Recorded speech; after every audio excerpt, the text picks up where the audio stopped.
Greetings and salutations. It is I, Mr. Nothing, the museum curator of the weird and the strange and the host who might be a sailor. Welcome back to Around the Weird, a Booktube channel where I talk about all the unusual and out of the ordinary literature that I have found in my travels throughout the southern oceans of Earth. Today, it is Poetry Thursday, a day where I'm supposed to talk about all the beautiful and wonderfully weird poetry that I found while reading the poetic form. Unfortunately, or rather fortunately, who is to say, I was challenged by a scurvy dog named the Brazen Bell, who you can find at the Bits of Lit. On his Booktube channel. I will put a link to it in the description so you can see his work and also see the challenge video that he threw at me. In the video, or the book that he challenged me at for the Booktube Federation Championship, the acclaimed Golden Shawl, is the narrative of Arthur Gordon Pym of Nantucket. A book about sailing, about dogs mysteriously vanishing, about dead ships, a book about cannibalistic tribes and murderous tribes, and about cannibalism itself. It's a book about many things. So yeah, I want to talk about, share my thoughts on the narrative of Arthur Gordon Pym of Nantucket by Edgar Allan Poe, which you can also find on the Bits of Lit, where Lucas, the Dr. Strike the Sun, the Brazen Bell, they will share their thoughts as well. For those that don't know, and little explanation is actually needed for Edgar Allan Poe, but here goes. This book that I'm talking about today is the only book that Edgar Allan Poe has published. I think he's written a number of books, but none of them were published, and they've been lost to time, unfortunately. He's also written short stories. I mean, that's pretty obvious. You got The Telltale Heart, you got The Cask of Amontillado, you have the Black Cat, you have a whole bunch of short stories and some poems, some of which are fine, and others of which aren't my favorite. But Poe is prolific, but he wasn't appreciated in his time. Unfortunately, the case with many authors from the 1800s. And he, as time went on, more and more important people in his life died, and that took a health on his mental and emotional health.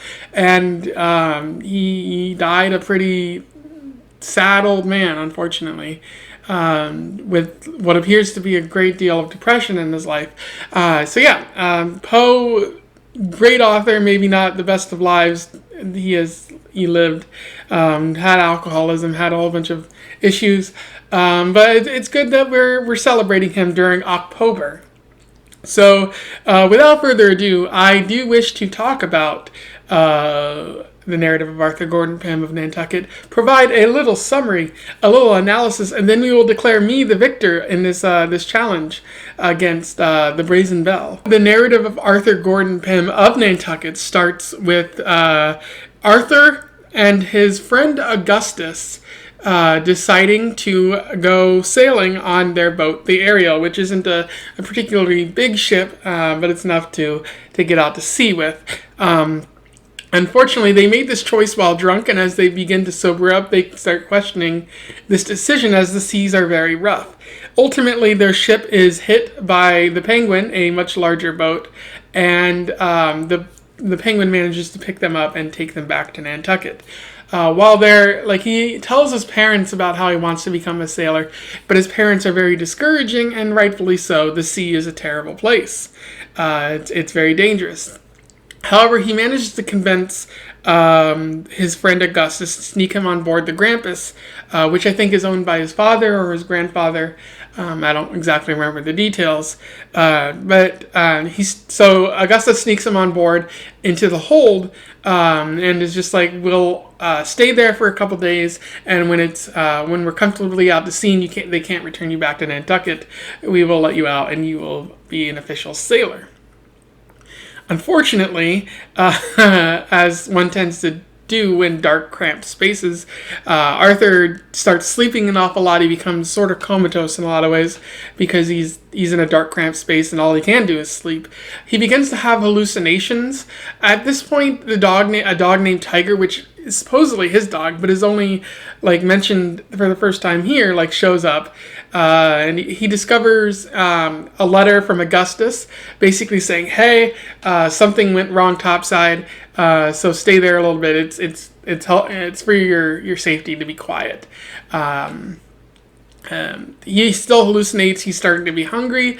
And I think when he can't take it anymore, he tries to eat Tiger, but Tiger attacks him.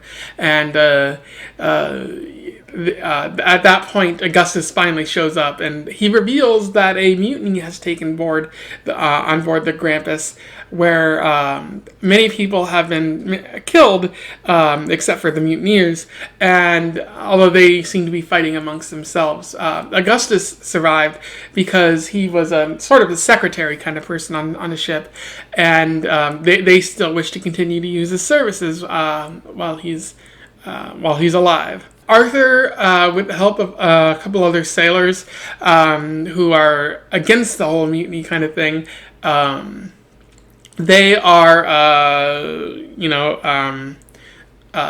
they reclaim the ship, managing to sort of be spooky, pretending that one of the dead original sailors was a ghost or something like that, and so they managed to reclaim the ship, and it's around this time Arthur meets Dirk Peters, who is going to become well acquainted with Arthur, and seems like an okay guy as well, although there's not a lot known about him beyond him being a sailor and whatnot. Unfortunately, a bunch of big storms happen which decapacitate the boat, and so in order to get food, they have to like sort of tunnel their way into the boat, which only makes it like more unsteady to be on. And they do get some food, but not enough, and their food stores run out, and they do have to resort to cannibalism. Ironically enough, the guy who suggested it, Parker, drew the short straw, and they eat him, which is terrifying. Also around this time, the dog Tiger just vanishes.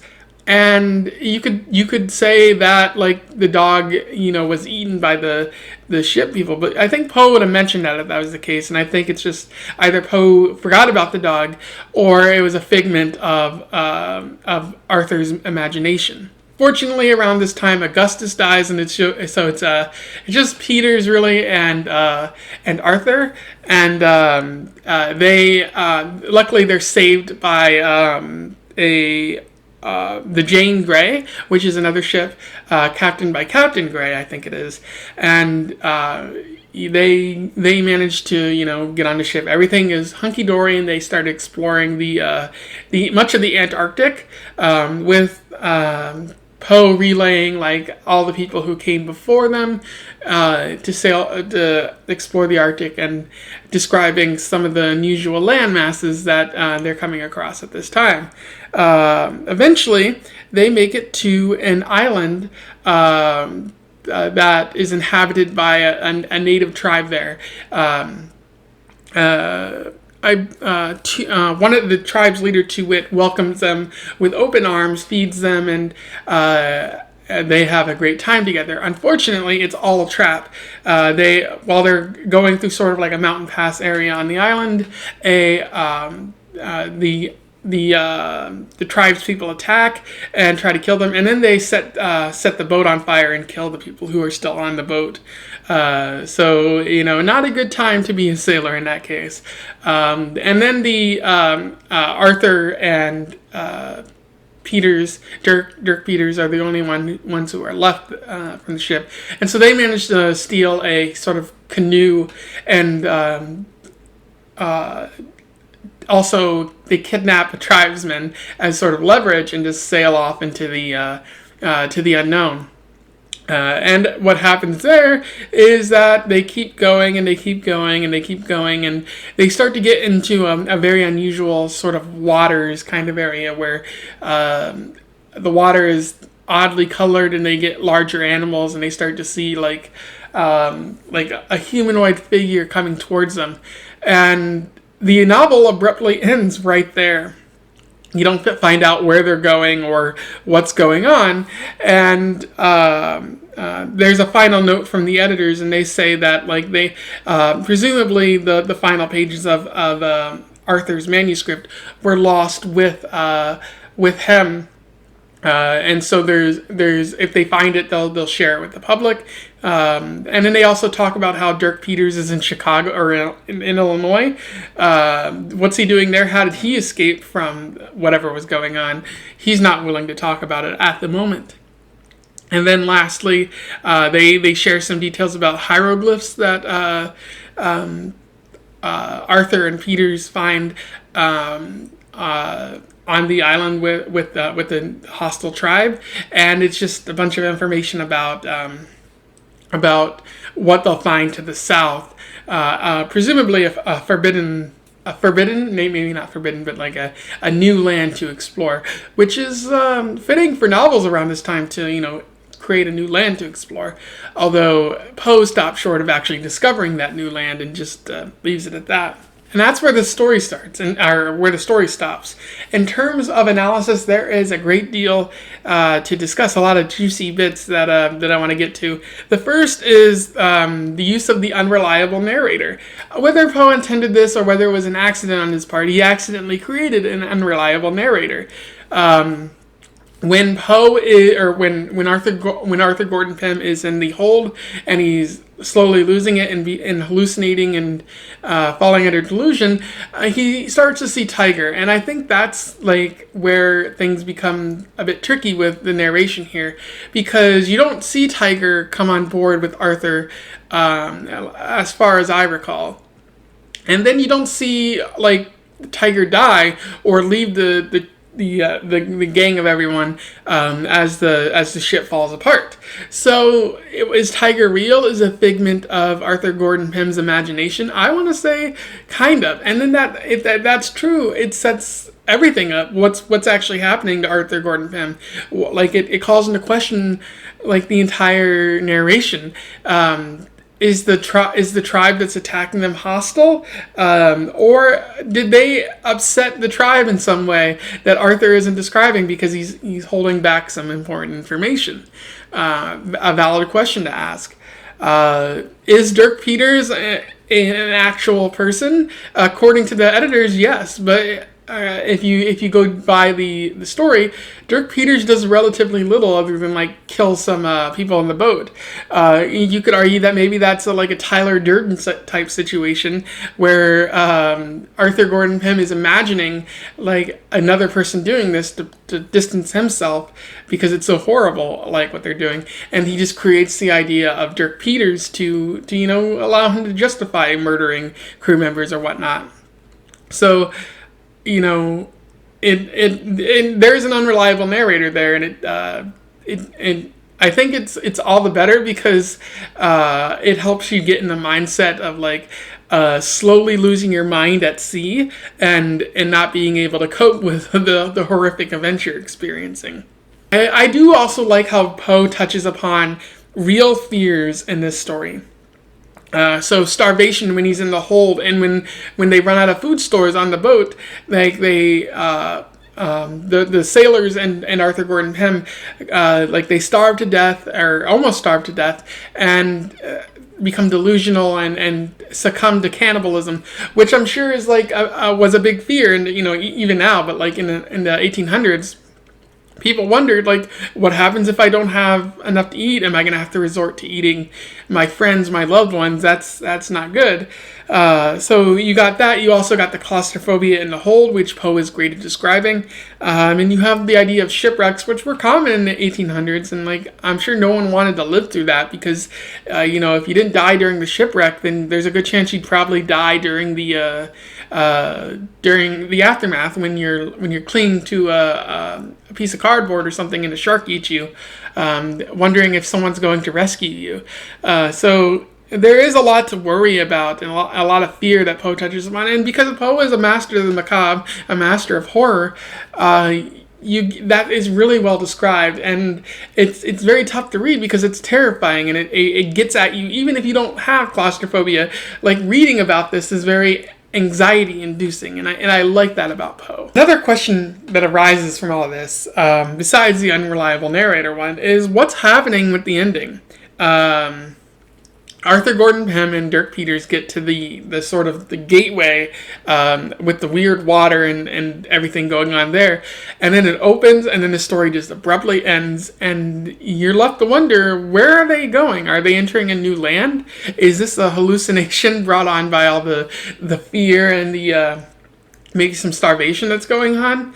What is the deal there? And you could say maybe it is a new land, like they're discovering a part of the southern hemisphere that maybe no one has discovered before. It was the 1800s, and there was a lot of discovery going on. But it's hilarious to think that it might just be another hallucination, and that Dirk Peters probably had to kill Arthur Gordon Pym to survive, and that is why he is refusing to talk about anything. If you have a good explanation for what's going on at the very end of the novel, feel free to comment below. I would love to hear from you about that. It's very confusing.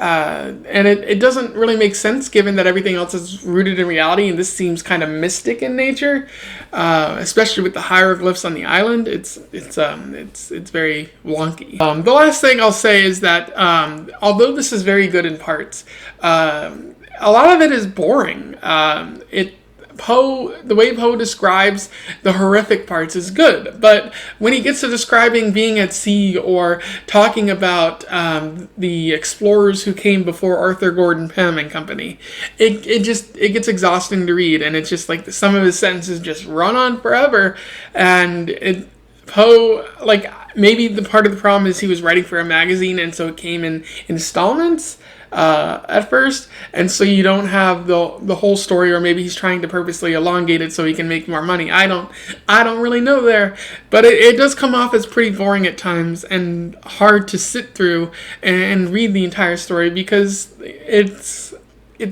tiring. It takes a lot out of you, and at least from my perspective, it makes it hard to want to continue reading it, because I read a couple chapters and I'm like, okay, I gotta save this for later because it's draining me really fast, and it's weird that that's the case since Poe is so great. It makes me think that maybe he's better in short burst rather than entire novels. But I would have to read more of Poe's novels to really understand if that were the case, and he just doesn't have those. Overall, I would say I really enjoyed reading this. It was hard to get through with the boring parts. I would say I did find it to be boring, so like I'm recommending it based on the fact that it's Poe, and you can always have a good time with Poe. But I will add that it wasn't to my fancy a lot of the time. Very hard to get through in that way. But with Poe, you're always in for a treat somehow. Whether it be building on guilt or building on the fears that we all have deep inside. He's pretty wonderful at that. If you have something to say about my review, or something to say about the narrative of Arthur Gordon Pym of Nantucket, feel free to comment below. I would love to hear from you and have a discussion about this wonderful book. Big shout out to Lucas over at Bits of Lit for challenging me to this book, whether it be Lucas or Dr. Strike the Sun or the Brazen Bell. Thanks to all of you for getting me to read a challenging and really kind of thought-provoking book in a lot of ways. Even if that thought is, geez, I don't want to be stuck in a ship's hold for an extended period of time. Don't forget to like, share, and subscribe if you want to, if you want to do that. It'd be fun to get the message of Poe out to the masses, and we can continue with Ocpoeber, as is fun to do. And until then, I wish you the best of luck in your weird and macabre travels. Farewell, and also I clearly won this Brazen Bell. Please give me the golden shawl. I deserve it. Farewell.